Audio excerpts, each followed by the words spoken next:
Welcome back to our One in the Trenches podcast. I'm Johnny Jones. This is Patches Kaplan. We're going to talk some Week 8 college football, some Heisman, and next week.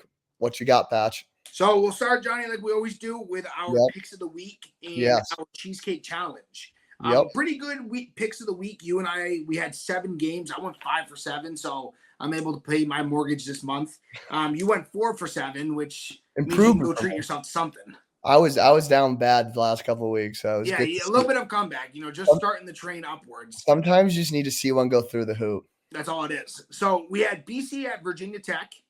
Virginia Tech was a 7.5-point favorite. There was points during that game where I thought BC was going to win that game. Yeah. I also thought there was points in that game where Virginia Tech was going to beat them 56-0.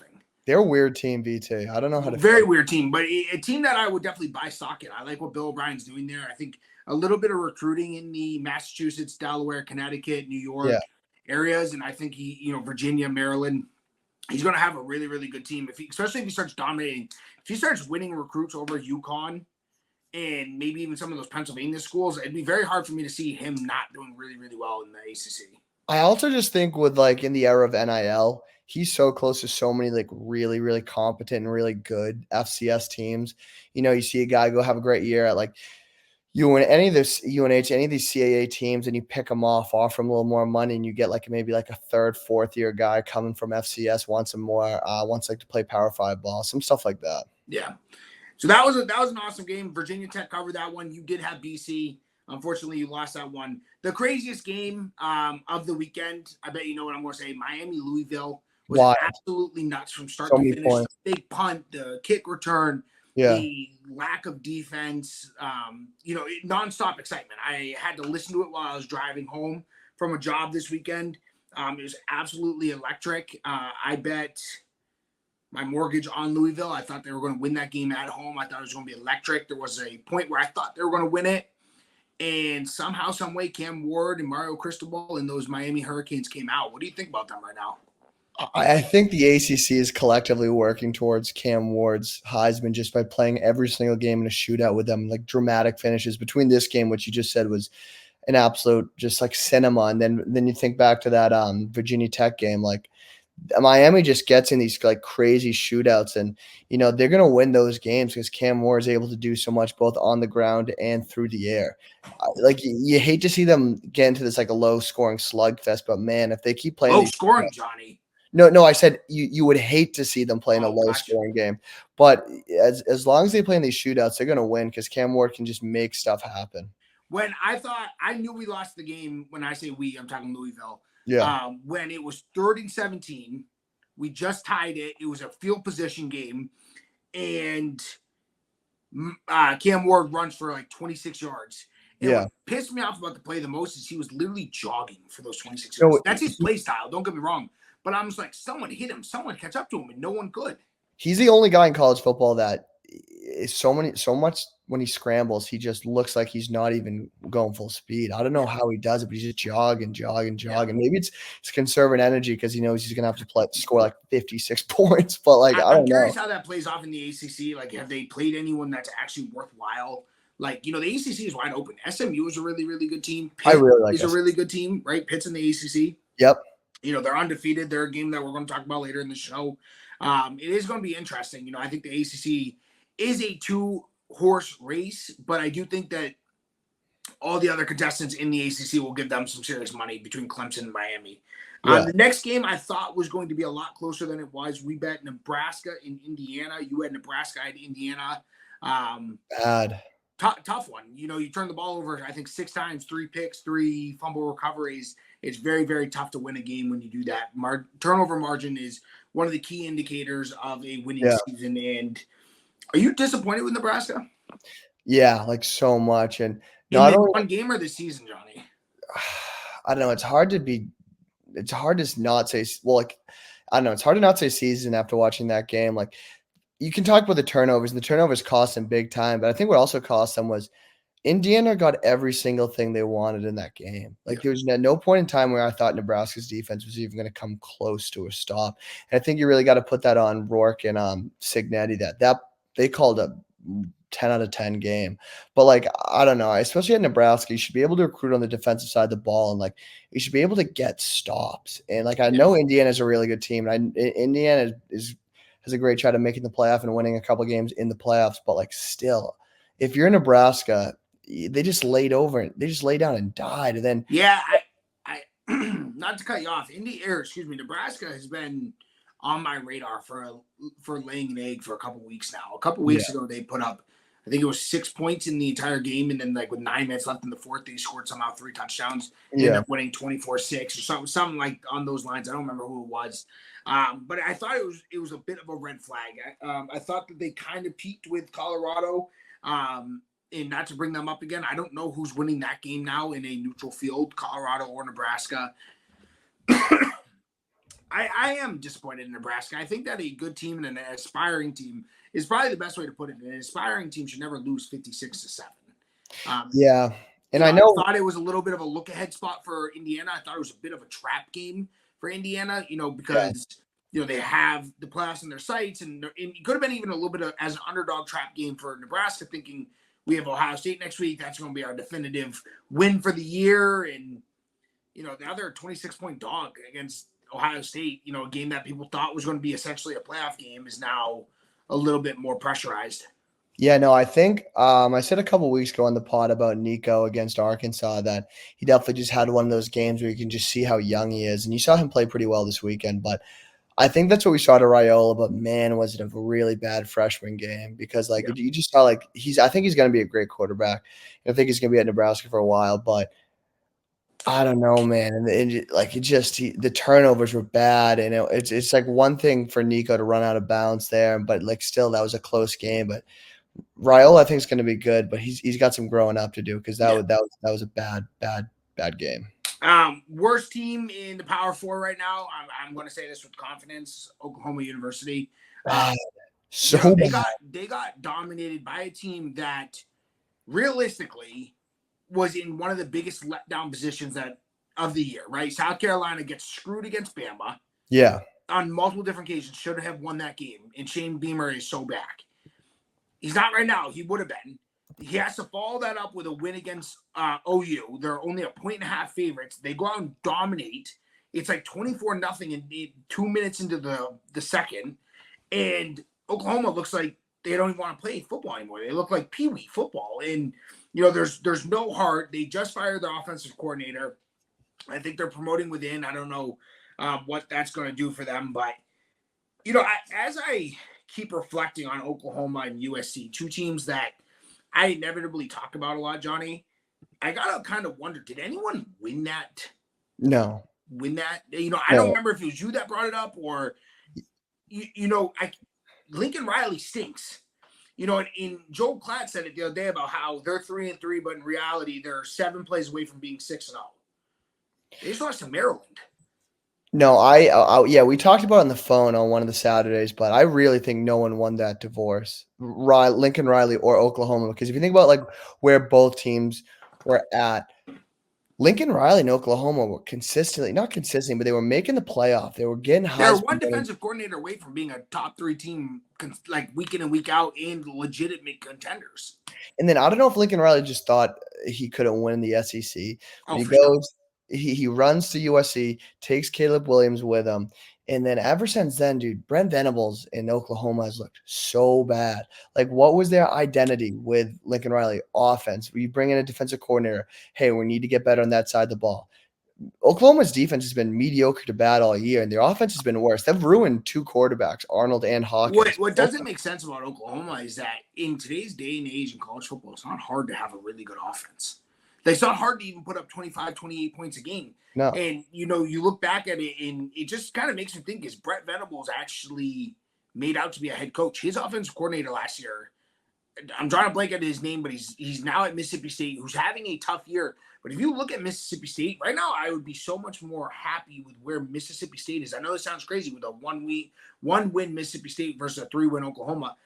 Mississippi State has now played Georgia really, really well. They played Texas really, really well. They're just a few plays away from putting one of these, they're building something.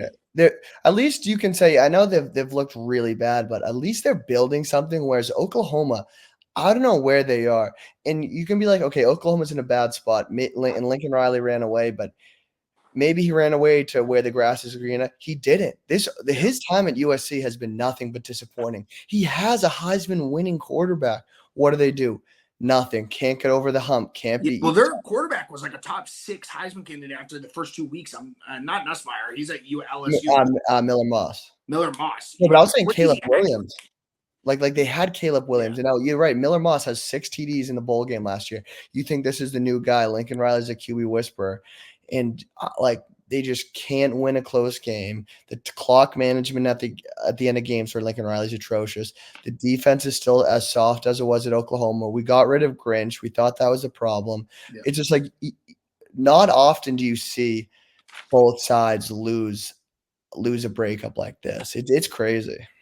No, it really is, Johnny. And I don't know what to feel about them. That loss against Maryland was absolutely abysmal. The loss against Penn State's a joke. Like, they should have beat Penn State. And it's time and time again, I find myself every single week, I'm saying, if they won that game, this conversation would be a lot more different. But they're not winning the game. Can you answer one question for me? How the heck did they beat LSU? I would like to believe that they beat LSU in the same fashion that TCU ran the house that one year, is that they had really, really good preparation for a lot of weeks. Yeah. And so they were able to squeeze by a week in and week out. And then when they had the 3-week stretch, because they made the playoff like December 3rd, yeah, they didn't play Michigan until New Year's Eve. And they had 3.5 weeks of game prep. Yeah. Lincoln Riley, since December, has been preparing for LSU in this showdown in Las Vegas now for 9 months. Yeah. You know, the DC had to make a name for himself, and let alone Brian Kelly sucks in week 1. But nonetheless, you know, I don't know. I simply don't know. This LSU's loss to USC is looking almost very similar to Notre Dame's loss to NIU. Yeah. No, 100%, because LSU, and we'll get into it later because they have a big game this week, but I really like how they're playing football right now. I really like Nussmeier. I can't believe they lost that game. Yeah, no, it'd be a whole different season. They'd be a top 3 team, maybe top 4 team if they lose that one game. 100%. And all right, so moving on. South Carolina's good. Oklahoma was absolutely terrible. A game that wasn't nearly as exciting as it was 2 years ago. And you know where I'm going with that is I thought when Tennessee beat Alabama 2 years ago, Neyland goes crazy. Goalposts end up in the river. Peyton Manning smoking a cigar with Josh Heupel. I was like, this is cool. Tennessee goes out and wins, and I don't know. I'm feeling antsy about it. I'm not happy with how Tennessee played. I don't trust Tennessee. On the flip side, I feel sick to my stomach I was never an active Bama fan, Johnny, but like you know me, I was a big supporter of Nick Saban in Alabama. That team is a joke in the sense of they're soft. Penalties, discipline, technique. The fight with like 3 minutes left that DB got into where he just slugged the kid. Don't get me wrong, it should have been a penalty on both ends, but the other kid didn't get caught. Blows my mind. Blows my mind. And I've heard it said like 1,000 podcasts this week, but I think you can sum up a lot of Kalen DeBoer's time with that when they went forward on 4th. Was it 3rd and 1 or 4th and 1? Did you see that? And it was like a QB sneak, and both receivers jumped back into like a step back. Like, do you see what his bum ass OC said? No, what he said. He was like, anything that they're doing on the field, we have been teaching. That's how I'll answer that question. I'm like, dude, if that's what you're teaching, I am not attending the University of Alabama. You're a joke. This team has no outlook. Jalen Milroe looks absolutely terrible. Dude had like 26 rushing yards against Tennessee, a team that lets up a decent amount of rushing the last couple of weeks. Yeah. Bama looks flat. Bama has some of the best offensive weapons and some of the best defensive talent. And there's still semblance of Nick Saban, obviously. They're all Nick Saban's guys. You know, still Nick Saban's facilities. He still has a lot of crucial play in it, but I am not happy with the way Kalen DeBoer is doing at Alabama. And everyone always talks about, well, he's a winner. He wins at programs. I'm not feeling great about that. I don't know. Like, I think that game came down to both offenses have shown flashes because they have obvious talent from recruiting. Yeah. Bama's defense has looked a little soft, especially on the run, against Vanderbilt. And then the only unit you could trust was Tennessee's defense. Tennessee gets after the quarterback, which proved to be very tough for Jalen Milroe. Yeah. Didn't have a lot of time. Like if you were going to put all your money on one of those units, both offense, both defenses, you put on Tennessee, and I think they won them the game. Like I think that's how Tennessee. I think Tennessee has a better formula for being successful because they don't need Nico to do a lot. I forget, is it Pearson or Patton, that running back? Oh no, Sampson. That running back Tennessee has is solid. They run him into the ground. Nico just needs to make a couple throws because that defense is going to hold teams in. But it's just really shocking Bama. Like they've just been so abysmal, just undisciplined. So many penalties costing them in so many games this year. Jalen Milroe. They should have 3 losses. No, It's not 100%. They should be up. I heard they're ranked 15th in the poll this year. It's their lowest ranking in like a decade, which is their schedule is not overly permitting either. They have, let me pull it up here, Johnny. What Bama schedule? Yeah. Alabama. So they have, in the upcoming weeks, they have Missouri, which we'll talk about. I don't think that's going to be a crazy tough game, but it is a top 25 matchup. Yeah. They have LSU. They have Mercer. They have Oklahoma, and they have Auburn. And I'm not saying they drop Auburn or Oklahoma. I think Auburn's going to give them a fit. But LSU, I bet's a favorite, big-time favorite. Yeah, no, but that Auburn game's always tricky for both those teams. It doesn't matter. Even when like Bama was very good and Auburn was having an okay season, Auburn always plays those games tough. Like it's a Super Bowl. Yeah. Especially for how Hugh Freeze's season is going. If he wins that game, those boosters kind of forget some of the missteps throughout the season. You know who's looking the other direction is all the boosters down in Gainesville. Oh, yeah. 4-3 right now. I'm feeling pretty good about Billy Napier and the rest of the season. Yeah, we'll see. We'll see. I think they throw the biggest wrench in the season at Miami when they beat Miami. I can see them beating Miami. I still don't think Miami's that. I think they're going to force Miami to run the ball. Wait. Who are you talking about? Florida, Miami in a couple weeks. No. Florida State plays Miami. No. They played first game of the season, right? Oh shit, you're right. Excuse me. No. Florida State plays Miami. Right. I thought they were end of the year like they were a couple years ago. That was no. Let me rephrase and start over. If they play again, I think that Florida could throw a wrench. Yeah. Very, very surprised by that first week. Miami does have a tough schedule. Florida State won't do anything against them. They're terrible. Keith still believes that Mike Norvell is safe. I couldn't disagree more. I don't know how you're going to have one win on the year. I don't know how you can possibly save him. Their over-under on wins was like 8 or 9. Yeah. And they're going to get 1, which is so bad.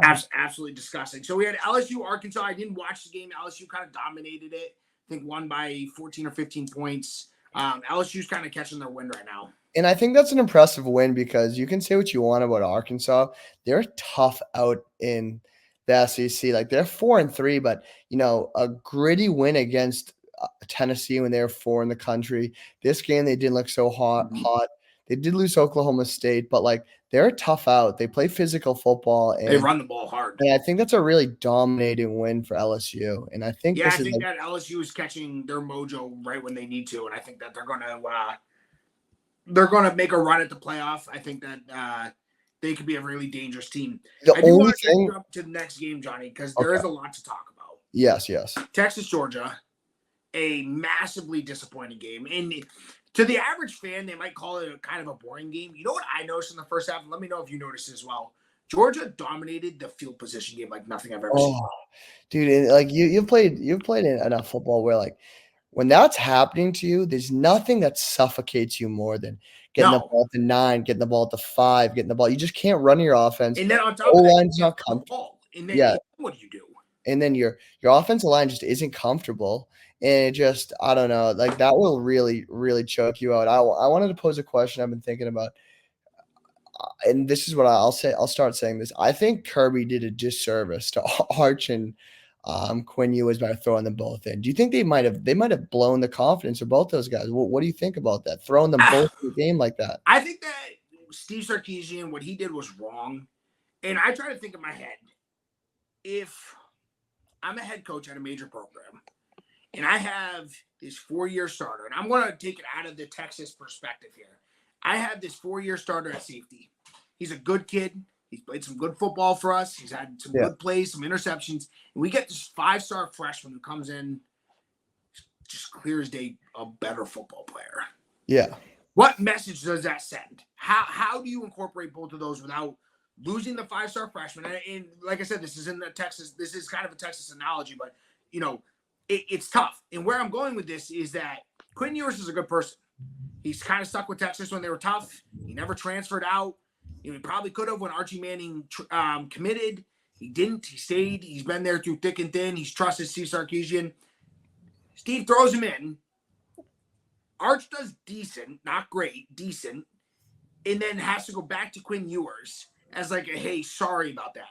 If you're going to make that type of dramatic change, you need to stick by your decision. You need to be right. You can't go back because, like, I think what you said is right. Like, you gave Quinn the opportunity to be the guy against Georgia, and hey, he's not playing well. You go to Arch, and no matter how Arch plays, I think you have to live and die with that. I think they went way too quick to Arch. They went way too quick to Arch and then way too quick back. Like, if you make that switch, that's who you're rolling with. You can't flip-flop because now the team's confused. Now, who's our quarterback? Who's leading this team? Who's getting first-team reps? Like, I think going into that next week of practice must have been hell. Like, just like, what's going on? Yeah, I think he kind of cannibalized himself. I think it was a terrible coaching decision. I thought that, I always hate the slack that Notre Dame gets, and I bet you're wondering where I'm going to go with this, is that Notre Dame always has this aura about them that they cannot win big games. When it matters most, they cannot win big games. Texas and Steve Sarkisian cannot win a big game. No. That Michigan win in hindsight is not even a top 25 win. I would even say it's a top 50 win. No. And it dates back like last year, their biggest game of the year, lost. Their second biggest game of the year, which was probably the playoffs, lost. The only game that they won that was decent was the Big 12 championship against Oklahoma State, which was just a very mediocre team and a mediocre game. But, time and time again, I'm buying into this. Texas looks big. Texas looks fast. Texas looks physical. And then they just get absolutely bodied by a Georgia team that at the time I thought was hanging on by a damn thread. And if you were going to tell Sark before the game, we're going to hold Carson back to under 200 yards, have him throw 3 picks, and then hold ETN to under 100 yards, he's going to say, well, 100 times out of 100, we're going to win that game. Like, you didn't even get Carson Beck's A game. 3 picks, 2 in the first half, 2 in like the first quarter, I think.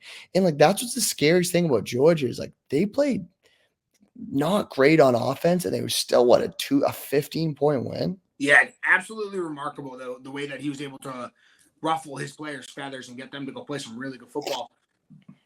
Georgia, I don't know. I tend to do this. I'm gonna sell really quickly on Texas. I don't think they're a bad team.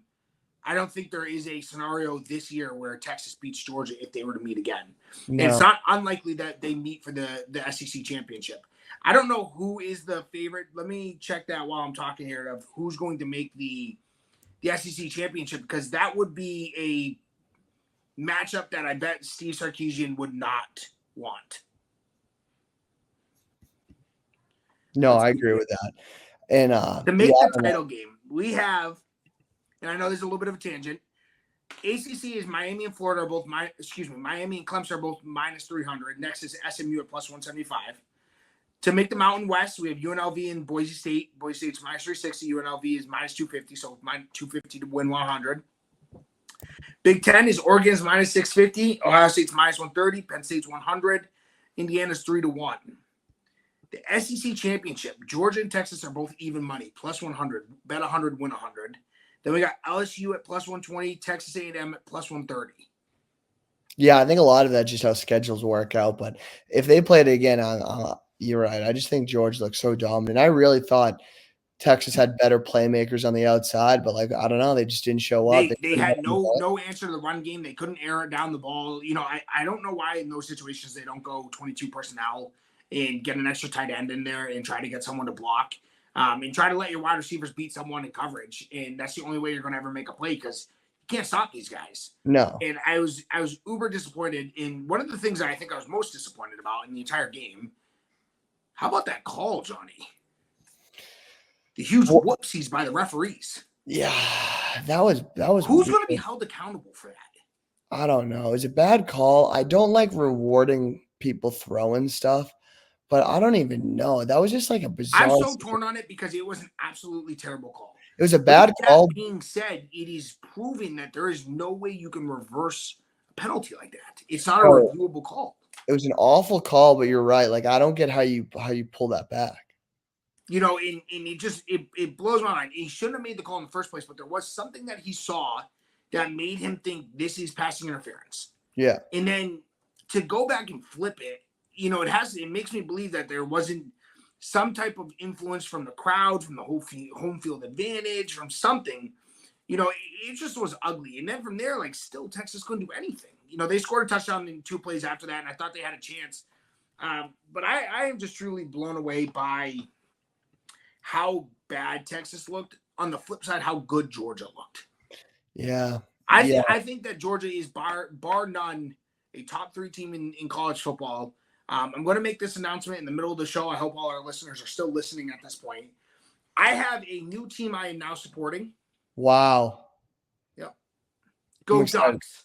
Let's go. Go Ducks. And the reason I'm saying that is I watched what I thought was Texas, these big bad O linemen, these big bad D linemen, great tight ends, great wide receivers, get absolutely bodied by Georgia and their dogs. Like, they are such a physical team, and they have such a physical presence. I don't see how, no matter if they drop another one or drop even 2 more, if they get in the playoffs, I don't see how they don't destroy Bama. If Bama got in, how they wouldn't destroy Clemson, Miami, how they wouldn't destroy ISU, BYU, Boise State, UNLV, Indiana, Notre Dame. The one team that I just don't see them being out physical. Let me rephrase that. The one team I don't see them being more physical than is Oregon. Yeah, Oregon. And then when you pound for pound, you think, oh, they got, is it Tez Johnson? Yeah. Stud. You know, and I just don't see a scenario where no matter how good Georgia plays, they can be more physical than Oregon. And I just think that Oregon is built too well for this season. Yeah. That I think that they can make a run. So if you're still listening, listeners, I'm going back on my bracket from last week. I'm going to rewrite that. I'll send it out in an update. But I do think that Oregon is built for this playoff, and I do think that they're built for this year. And I'm excited to see them. Although I do think that they have a test this week against Illinois. No, I know. And especially because, like, we're going to see how good they are up front. I think the biggest thing for their national championship hopes is going to be if Birch can come back on the D-line. Harmon's been really great. I think he leads D-linemen and QB pressers, but he's just an added pressure. But I think that this Illinois game is going to be a test because, you know, Illinois is no joke. Brett Bielema has them playing really, really good football. It's not pretty football, but they freaking are tough. They gave Penn State a really good test. Luke Altmaier does what he needs to. No turnovers usually for him. He's got some talent on the outside, and you know, we'll see what happens. So moving on, Johnny, we talked a lot about last week's football. We want to talk a little bit about something we haven't talked about all year, is that Heisman Trophy. Yes. Very, very interesting year for this year because there are a few players who we thought were going to be in the race, a few that we would have never thought were going to be in the race, and now a few that are kind of lingering, and we're still waiting to see what they kind of do. And one of the things that always interests me personally about the Heisman, is there's always a Heisman moment, and they always have this one play. Like if you remember Lamar Jackson's play, it was against North Carolina State, maybe someone good. Anyway, he drops 5 touchdowns on them, and it was just a remarkable game. He had one where he hurdled the guy that spun it out. Everyone's like, "Holy cow!" Like that's our Heisman. And I thought while watching the Louisville game Saturday, Cam Ward won the Heisman during that game. Yeah. But to my dismay, he's still a second runner behind Ashton Jeanty. That just shows how much people truly think Ashton Jeanty is having a once-in-a-lifetime season. Yeah, no, I think it's just so tough. And I think for so long, this has been such a quarterback award. And I think it's a little easier for these quarterbacks to put up these crazy stats. And I think Cam Ward's pulling up a hell of a year, but I just don't think we can overlook what Jeanty's doing right now. Like 6 games, 1,250 yards, 17 touchdowns in 6 games. Yeah. And if you look at how many yards he's averaging per carry, is it over 200 yards per game? If I can do quick math, yeah, right. He's got 1,206 games. Yeah, that's Yeah, 200. that's And then, dude, he's averaging like almost it's 9.9 yards a carry. And you could say like he did it against Oregon. Like he willed Boise State to a 3-point loss to Oregon. yeah. And I don't know, but I do think Cam Ward, the way that he can just take a game from the gates of hell and just freaking propel Miami to a win and just doesn't matter how many yards his defense gets up. I think like it's gonna be it's gonna come down to I think these two. I think if Travis Hunter was able to stay a little more durable, he could have stayed in the race. I'm sick of Travis Hunter in this whole thing. He's a great player, and he's doing something that we've never seen before. But I just didn't like what he came out and said when he kind of shaded. He went from being this humble guy of like I'm a very good player to now if I had the same amount of touches as Ashton Jeanty, what would my stat line be? It's like, hey, dude, first of all, you're not a running back. You're never going to have the same amount of touches as Ashton Jeanty. Secondly, if you truly were this offensive threat that you think you are, then you would have gotten many more touches than you are. No, I know. If you truly wanted the Heisman, go on offense and score 2 touchdowns a game, and I guarantee you have it. No, yeah, and that's the thing. Is like I think, and right now he's a little banged up. He's not going to be as durable, and that's why I think he's falling out of the race. But you're right. Like you hate to see him say that because, like, and I thought Jeanty played a really good job, but just he kind of took the high road. Two guys I do want to mention that. A lot of times in the Heisman race, like my pick is still Jeanty, and I think Cam Ward's going to give him a run for his money. But a lot of times in the Heisman race, we see like guys get into it just because of how well their teams are performing. Yeah. And two guys I want to mention in that, like they kind of fit that stereotype is Dylan Gabriel and Curtis Rourke. Like I think both those teams, both those offenses are so efficient that just being the captain of those ships will put them in the race. I think at least one of them will make it to the ceremony. I don't know which one yet. Oh, it's definitely going to be Dylan Gabriel, dude. He put his name on that ticket against Ohio State. He had nearly a perfect game. Didn't like 86% completion. Yeah, and then like, dude, like we never see him really use his legs as much as he can. And a couple times, like Ohio State just looking so sloppy in the read option game, and he was just able to just kind of really make him pay for it. He's a small player, but don't get me wrong, he is effective. I was truly expecting Oregon to be in a letdown spot against BYU. I thought they covered the spread. And I thought that Dylan Gabriel had an absolute crazy baller game. He is plus 380, bet 100, get 380, plus your 100 back. Another one on the list, Johnny, that's interesting, and if you were watching it, he dropped dramatically after the first 2 weeks, is Cade Klubnik. Yeah, no, ever since that Georgia game, they're kind of like very quietly lighting the world on fire offensively, just like getting everything they want. And I don't know, like I think a lot of teams, a lot of people, including myself, wanted to write them off after that Georgia loss. But, he's playing efficient ball. He's doing what they need him to do. It's classic. You said it before the pod. It's classic Dabo getting a lot out of a quarterback. Like we saw with Trevor, we saw it with Deshaun Watson, we saw it with Taj Boyd. There's all stuff you were saying. Like he gets the most out of a quarterback. He does. And, I think they're finally kind of coming into their own. So you knew they'd have a good defense. Thinking back on it, that Georgia game was a lot closer than it seemed. 34-3 is tough. And, one of the things I'm always keeps forgetting about was that game played in Atlanta. Yeah. That's practically neutral site. Neutral site. Technically, and I bet in reality it was worth 7 points. I wouldn't want to see them play again because I think it could be a gross game or it could be a fairly close game. But I am excited. I hope I see Clemson play a really good playoff ball. At this point, Johnny, where the season's going, do you think Miami and Clemson both get in? If they both continue to win, yeah. So they both go to the conference championship at 10-0 or 11-0, or yeah, 10. I think they'll both get in. One last thing I want to say about that Georgia game was it was 6-3 at the half. Yeah, like it was 6-3. Like their defense is playing out of their minds. No, but back to what you were saying with that Clemson Miami game, both getting in. I think they'll both get in if they both make it to the conference championship undefeated. I said it a couple weeks ago. I'm going to repeat it. I still think Miami's going to trip up before the conference championship. I just think like they're just playing with fire every single week in these close games. And I think it's going to be like, and Cam Ward is like Superman, but like, I think it's going to be impossible for them to end the season with a clean. Do they have like SMU or Pitt or anyone like that? I'll pull it up right now. Off the top of my head, I'm not sure. But SMU is a team I'm really high on. I think they play So really they good have football. Florida State this week, Duke, which shouldn't be slept on. They got 6 top 25 votes this week. They have Georgia Tech, another team that should not be slept on. Wake Forest bad. Wake Forest is bad, and then they end the year with Syracuse. So they have a pretty easy schedule to not slip up, Johnny.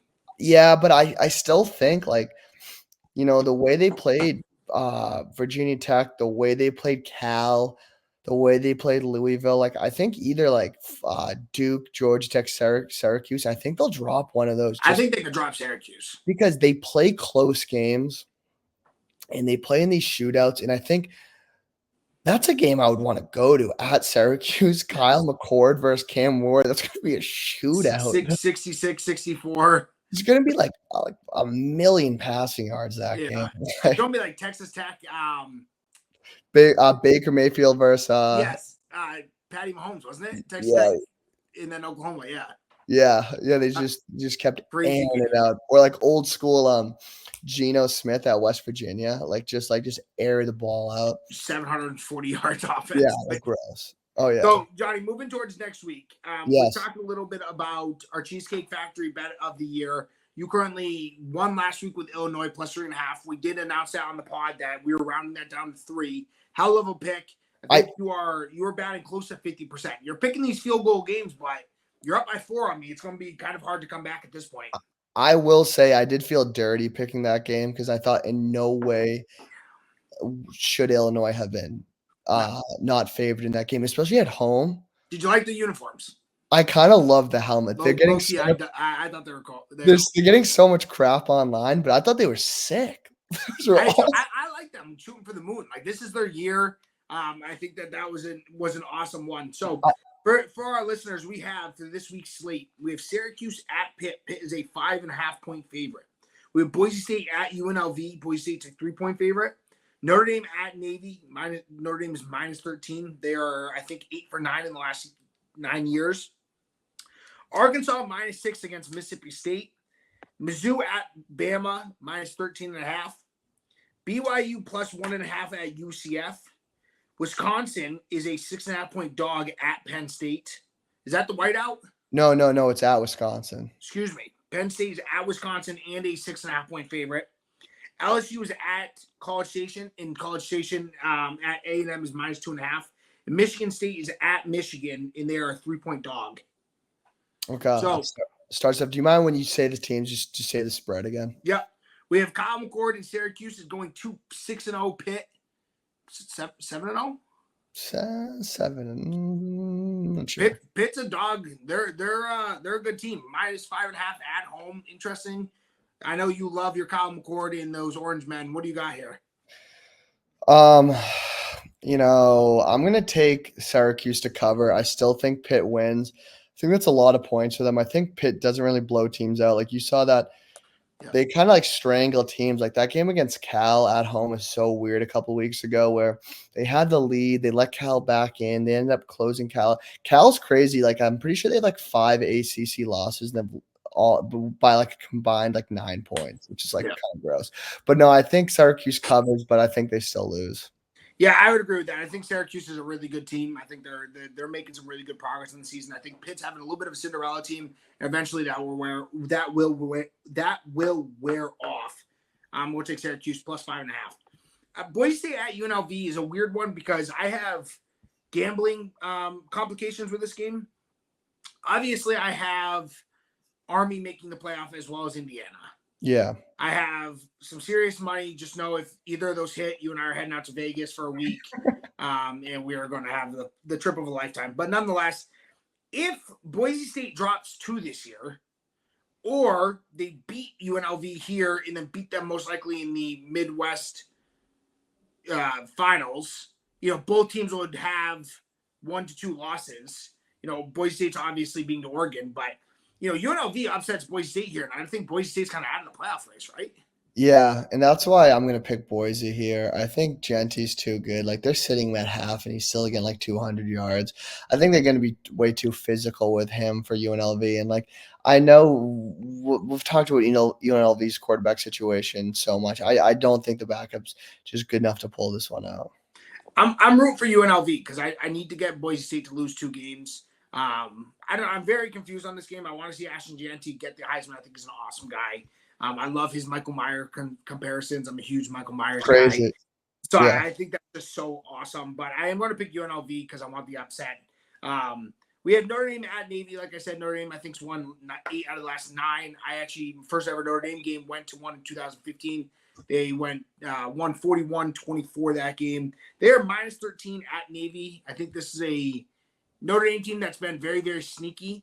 They've won some really good games as of lately, very, very quietly.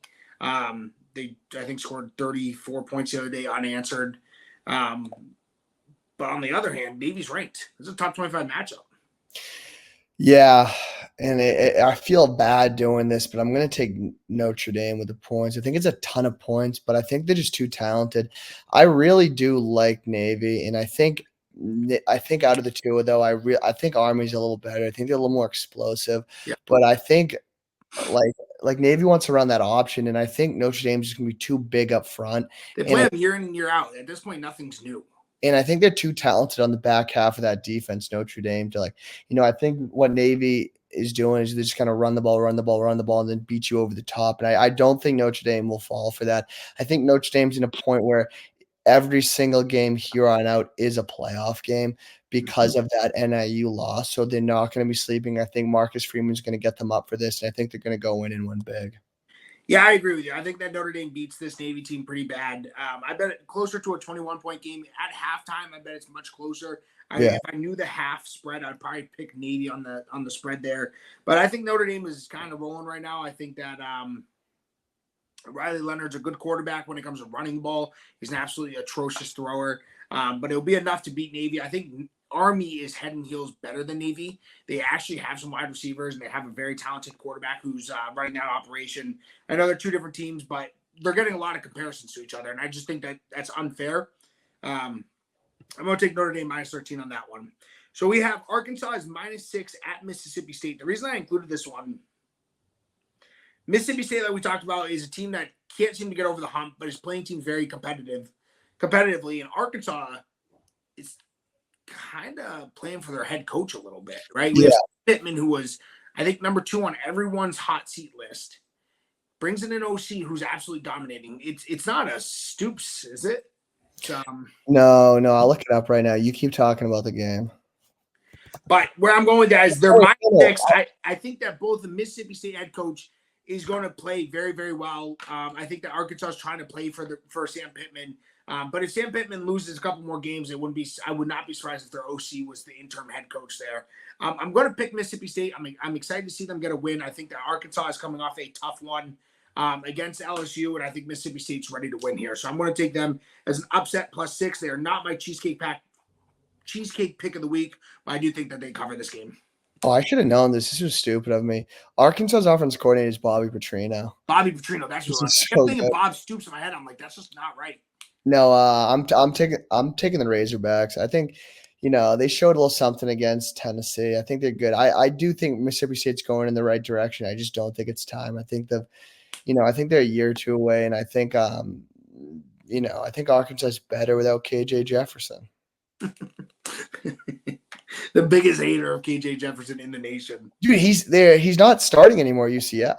They sat him. I'm pretty sure they sat him. He's bad. We'll talk about them in just a second. This is a game, the next one, Johnny, where you're now a betting man. If DraftKings offered you $100 free voucher and you had to put it on this game, would you? Mizzou at Bama.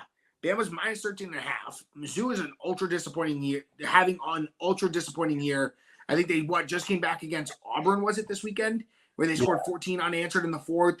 Bama, we've talked about in depth. Should have lost that game to a bad Auburn team. But I said from the start that Hugh Freeze was a bad coach. I saw something about Hugh Freeze that he basically recruits based off ankle and knee size, where there was some kind of BS formula that this coach probably made up in his own head about how skinny ankles, skinny knees leads to faster, explosive players and blah, blah, blah. He's coming off like a 12-0 Liberty season. And I was thinking to myself, who has the chunkiest knees and the chunkiest ankles, how much I would hate that guy. And I was like, he's going to be a terrible hire at Auburn. Then he loses to Arkansas, and he goes and bashes Arkansas after losing to him like a huge sore loser. And it reiterates how much I dislike this guy as a head coach. Nonetheless, we're not talking about Auburn. We have Mizzou, Bama, Eli Drinkowitz trying to command those Tigers to a playoff. I don't think it happens. I think they dropped their second game of the year here to Bama. Obviously, they're a 2-touchdown favorite. I wouldn't touch this one, but I'm going to have to go with Bama because it has to be a get-right game. Yeah, no. 13.5 is so many points, especially after Bama's offense just looked so bad. But I really don't like Mizzou. Like, I think Mizzou should have lost last week, and it's a super disappointing year because I do think there's a lot of talent on that team. I really like Luther Burden III, but I do think this is like kind of a like Kalen DeBoer. If he loses this game, Bama's boosters might just say they might burn down Tuscaloosa. Just go. Like mid-season, he might not last the season if he loses this game. It's at Bama, right? It's at Bryant Denny. It has Bryant. Yeah, I think they're gonna come out hot and just beat them. I think I'm taking Bama. Yeah. The next one, we got BYU at UCF. UCF had a really good hot start of the year, was kind of a leading contender in the Big 12, has cooled off dramatically. BYU, on the other hand, is undefeated. I don't think that BYU's a national presence. I don't think that they have the talent or the overall skill set or players to compete nationally outside the Big 12. With that being said, a 1.5 underdog. Underdog is so disrespectful. So disrespectful. What about? I want to ask you how you feel about BYU. Their quarterback is one of 3 Jewish students in the entire college of BYU. In the student section, is that what they're calling it? The Mormons are yelling BYU, and he's like embracing it. It's crazy. There's like 3 Jewish students the entire I give him respect for going outside the norms. I didn't realize that was the quarterback. Yeah, no, he's like making it happen. And like, I don't know. I'm taking BYU. You're right. I totally agree with everything you just said. I don't think they're a national contender, but I do think they're a contender in the Big 12, and I think they win this game. I think it's disrespectful. I think they win this game pretty handsomely. I would probably pick them as my Cheesecake Factory pick of the week, but 1 point's not going to do me well, especially because I know who you're going to pick. But I got to take BYU. I just think that they're too good.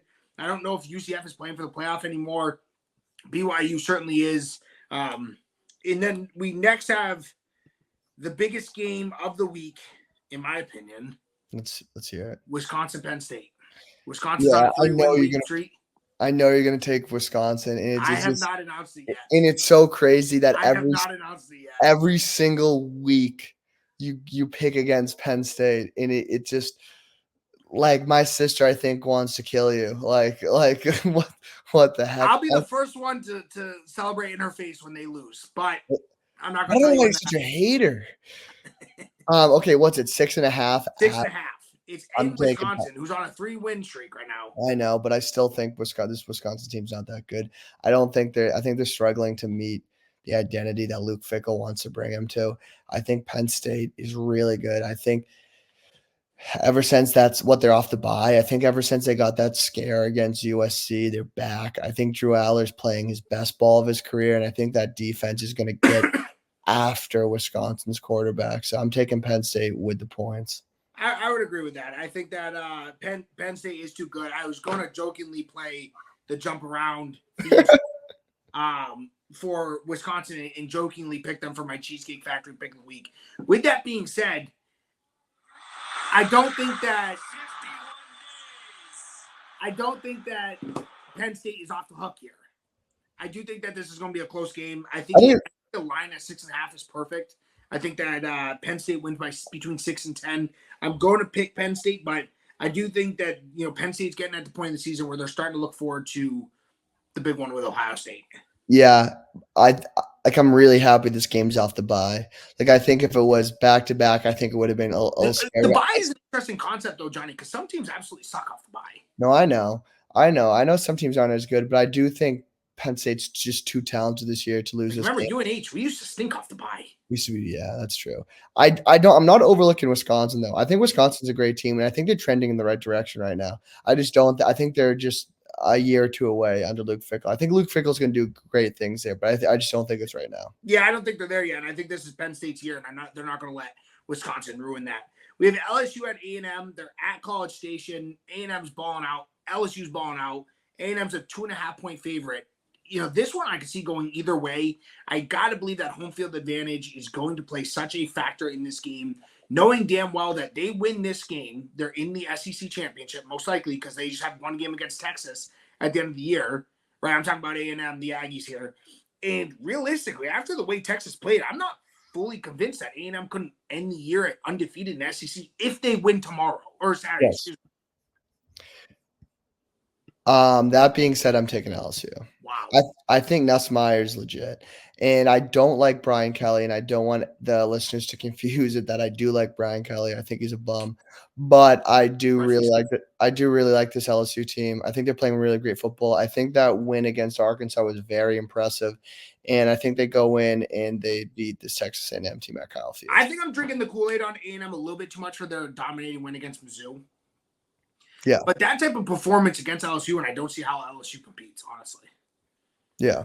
But we'll see. That's why we play the game. And then finally, we have Michigan State is at the big house at Michigan. Big brother, little brother. If you remember way back when I was a freshman in college, you were a senior, there was the famous Michigan botch snap where the announcer screams, "Oh, the ball is loose." One of the best calls, best plays I've ever seen in college football. Oh, yeah. Most exciting. A rematch of that. Michigan State played Iowa really well. Iowa's a confusing team. I think Kirk Ferentz is on his way out, but nonetheless, Michigan State played them really hard. Their offense is starting to go a little bit. I like Michigan State in this game. I like Michigan State because I just think they've got more dimensions to that offense. And I just really don't like Michigan. I don't think Sherrone Moore's the guy. So I'm going to follow you here on Michigan State. I also really like their coach. What's his name? Jonathan. I'm looking it up right now. Jonathan Smith. I thought he did a great job. I think Jonathan Smith should have got coach of the year maybe last year if you watched this season before last season, because look how bad DJ is. And dude, Oregon State was pretty good last year with DJ. Very good. They were a couple plays away from upsetting Oregon, and I think it was the Big Apple Cup or something like that. Yeah. And then 2 years ago they did beat Oregon. I don't know. I really like Jonathan Smith, so I think Agreed. I'm going to say. All right, Johnny. So we have our cheesecake pick of the week. I have to take, it's one of those funny things where I'm in a NFL pool where every week I pick a winner. If that team wins, I make it on to the next week, and I never can pick that winner again. Yes. And one of the strategies that some people do is they pick the worst team in football, and they just tail them all year. So you would just pick every team that's playing the Panthers this year. Yes. And to be honest, what I'm doing is I'm picking every team that is playing Michigan as an underdog. Love that. And I got to go with Michigan State +3. I love the way that they played last week. I did think that Iowa was going to win that game. They didn't. Michigan State had a little bit of swagger to them in the beginning of the year. Didn't pan out, but it is starting to come into fruition a little bit. Michigan has done nothing but disappoint. That game at Illinois, there was not an ounce of me or even a second of me that thought they were going to win that game. I thought Michigan was going to win that game. I thought that was Illinois' game all week. I think this is Michigan State's game all week. I think 3 is too little. I think that Michigan State should be a 3-point favorite instead. I think it should be 6 points the other way. But give me Michigan State here. I like that. I like that pick. I think that'll hit for you. I went back and forth the past couple of days with this. At first, I really wanted to pick Kansas over Kansas State, despite you. But I think Kansas State's too good. I'd be knocking at your door, dude, throwing haymakers. I do think Kansas plays every team close. So I think that's going to be closer than it's like 10.5. I think it's going to be closer than that. Kansas State plays a great fourth quarter, though. That's true. And then I was like, maybe I'll just go BYU. I can't believe they're plus money. It's only 1.5. I didn't think it was that tasty. Talk to some people, talk to some listeners. And after that, I think I'm going to go with Georgia Tech plus 10.5 against Virginia Tech. I'm going for a home run. I'm swinging for the fences here. Oof. I don't know. If you land this, I think I will have to take a HELOC on my house because I will not be able to pay for your Cheesecake Factory meal because there's no coming back if you hit this Georgia Tech team. I don't pick whatsoever. Virginia Tech's coming off a big win. I think where you're missing on that is Virginia Tech is coming off an extra 2 days worth of preparation. That's because true. They got the Saturday and the Sunday. I think that will do them well. 10 points is a lot. I see Georgia Tech covering. I don't see them winning. Yeah, no, I just think both teams have been very up and down. And, I don't really know if they're going to win the game, but I just think in a weird ACC season where both teams have looked good and also really bad, that I just think, might as well take a gamble here. I like it, Johnny. Well, good luck to you. We'll talk more at the end of this week. I'm really excited for the playoff game in College Station. I think it's going to be the most electric game of the week. And I'm hoping those Aggies pull out because the better they look, the better Notre Dame looks. 100%. Yeah. Well, we'll talk more next week. See ya. See ya.